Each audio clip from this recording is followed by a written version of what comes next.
تھا ہارون الرشید، ایک بزرگ تھا اللہ والا بہلول۔ بہلول کو لوگ یہ دنیا کے محل بنانا، سواریاں، گھوڑے، یہ جو اس دور کا سامان تھا اس میں نہیں لگتا، لوگ اسے دیوانہ کہتے تھے۔ ہاں، جیسے ہم تبلیغ والوں کو بھی کہتے ہیں، ہم بچپن سے سنتے آ رہے ہیں، کیا کہتے ہیں؟ ارے دنیا چاند پہ پہنچ گئی ہے، ادھر ہی بسترے اٹھائے پھرتا وہ بھی ادھر ہی ہوتا ہے، پھرتا وہ بھی ادھر ہی ہوتا ہے۔ اور اگر چاند پہ بھی چلا جائے، یاد رکھنا ضابطہ، جگہ بدلنے سے آدمی کی قیمت نہیں بدلتی۔ بندر بندر ہی رہے گا، چاہے درخت کے نیچے کھڑا ہو یا درخت کے اوپر شاخ پہ چڑھ جائے۔ جب بندر شاخ پہ چڑھ جائے تو پھر بندر ہی ہوتا ہے یا کچھ اور بن جاتا ہے؟ بولو۔ چوہا چوہا ہی ہے، نیچے ہو تو چوہا ہے، اوپر ہو تو چوہا ہے، کار میں ہو تو چوہا ہے، ہوائی جہاز میں ہو تو چوہا ہے، شاہی تخت پہ بیٹھا ہو تو چوہا ہے۔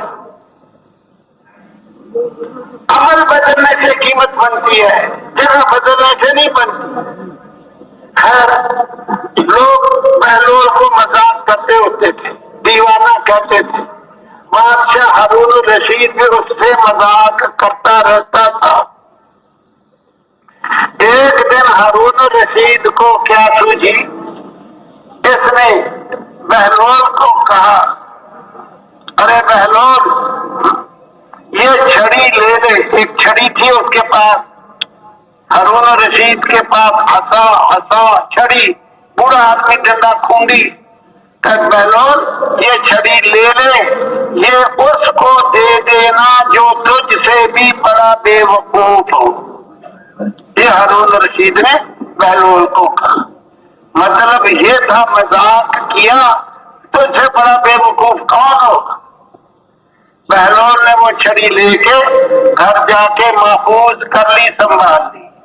وقت گزرتا گیا گزرتا گیا گزرتا گیا، ایک وقت ایسا آ گیا ہارون الرشید بیمار ہو گیا، پھر علاج چلتا رہا، چلتے چلتے ایک وقت ایسا آ گیا حکیموں نے، طبیبوں نے لا علاج کر دیا، جی امیر المومنین اب دوائی کوئی نفع نہیں دے گی، اب تو آج کے مہمان ہو یا کل کے، ختم ہو گئی۔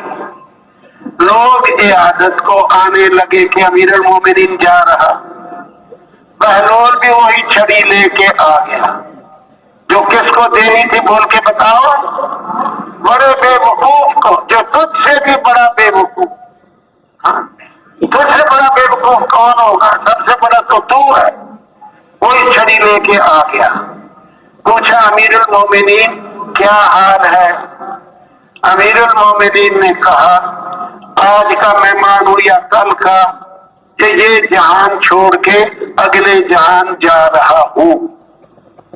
بہلول نے کہا امیر المومنین جس جہان کو چھوڑنا ہی تھا اب چھوڑ کے جا رہے ہو، یہاں تو آپ نے اتنے محل بنائے، یہ محل اور ڈیزائن کا، وہ اور کا، وہ اور کا، قیمتی پتھر لگائے، یہ دیبائش کی، اتنے محل بنائے اور اتنے باغات لگائے، یہ انگوروں کا، یہ اناروں کا، یہ فلانا، لمبے لمبے باغ تھے اس کے، دیواریں اونچی اونچی، گیٹ لگائے، اس کے باغ میں کوئی جا نہیں سکتا تھا۔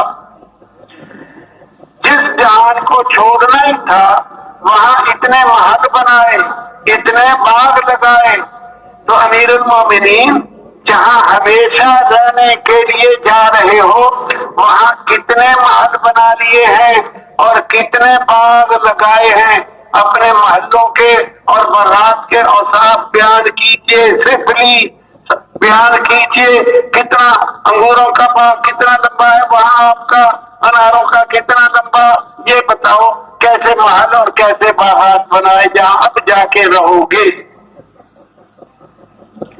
امیر المومنین چپ، وہ کیا بتائے میں نے کتنے باغ لگائے؟ بہلول تقاضا کر رہا۔ اخیر امیر المومنین بولا میں نے تو وہاں کوئی باغ نہیں لگایا، میں نے تو وہاں کوئی محل نہیں بنایا۔ بہلول نے کہا امیر المومنین یہ چھڑی آپ نے مجھے دی تھی، جو تجھ سے بھی بڑا بے وقوف ہو یہ اس کو دے دینا، تو یہ چھڑی آپ ہی لے لو، آپ ہی اس کے مستحق ہو۔ امیر المومنین کو دے دی۔ کیوں دے دی؟ جہاں نہیں رہنا تھا وہاں محل بنائے، جہاں رہنا ہے وہاں محل نہیں بنائے، جہاں نہیں رہنا تھا وہاں باغات لگائے، جہاں ہمیشہ رہنا تھا باغ نہیں لگائے۔ ہاں تو چھڑی کے مستحق آپ ہو۔ مجھے جب سے یہ واقعہ معلوم ہوا، پتہ نہیں میں اپنے آپ سے کتنی مرتبہ پوچھ چکا ہوں کہ ہارون رشید تو اچھا بادشاہ تھا، اس نے تو کوئی محل بنائے ہوں گے، باغات بھی لگائے، تو بتا کتنے محل بنائے، کتنے باغ لگائے؟ آپ اپنے آپ کو پوچھو۔ ہر ایک دنیا کا میں آپ سے پوچھوں تیرا مکان کتنا، وہ کہے گا جی 5 مرلے کا۔ ارے تیرا؟ وہ کہے گا جی 10 مرلے کا۔ ارے تو بتا؟ جی میری کنال کی کوٹھی۔ ارے تو بتا؟ میری 4 کنال کی کوٹھی۔ وہ بتائے گا جو آپ جس میں رہ رہے ہو۔ اب میں آپ سب سے پوچھتا ہوں، جواب تم اپنے آپ کو دے دو۔ سوال میرا آپ سے یہ ہے، آپ ہر ایک نے کتنا بڑا محل بنایا ہوا؟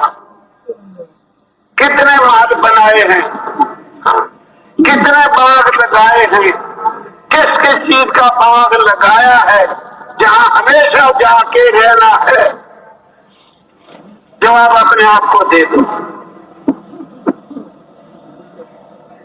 ارے پیارے بھائیوں، یہ زندگی گزارنے کے لیے نہیں ہے، بڑھیا بنانا، نبی کی اطاعت، اعمال ہر ایک کو سمجھانا، ساری زندگی نبی کے طریقوں پہ چلنا ہے، اپنی مرضی کا نہیں۔